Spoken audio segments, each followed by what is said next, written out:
तर पुन्हा एकदा स्वागत आहे आडेगाववाल्याच्या ब्लॉगमध्ये. तर आजच्या आहे शिवजयंती. शिवजयंतीच्या सर्व इंस्टा फॅमिलीला हार्दिक हार्दिक शुभेच्छा. तर आज आहे कांद्रीमध्ये मॅरेथॉन. तर मी जाणार होतो पण काही कारणास्तव गेलो नाही. आज चाललो मी कामावर. सकाळी आलो आमच्या कामाच्या साईडवर. तर हा अर्पित भेटला आपल्याला. हा जाणार आहे आज केजवाराज्याला. आज केजवाराजी यात्रा आहे. नाही का मी नाही येत भंडारपोडीले, कारण की आपल्याला जेवण करायला जेवायचं आहे, दर्शन करायला जेवण करायला जाऊ ना. फोकटा हेपला जे असला पहिले जातेस ना तू.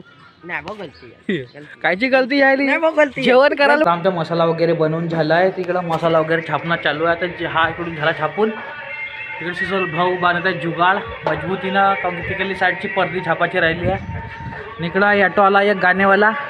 बाबाजीकडं करतात धारा कोरा. याच्या सपोर्टले आज आपला समीर भाऊ ताकदीनं मदत करायसाठी. तर आम्हाला वाटत होता का काम याच्या कंप्लीट झालं आहे, पण इकडं आता पाईपलाईनचं काम खुललं आहे. तर हा वे पाईपलाईनचं काम. इकडं पाईपलाईनवरती फिटिंग झाली आहे. इकडं सीट पण झाली संडासची फिट. तर हा काम बाकी आहे अजून. म्हणजे आम्हाला 97% काम कंप्लीट झालं आहे. 3% काम राहिलं आहे आमच्यावाला इथे त्या साईडवर.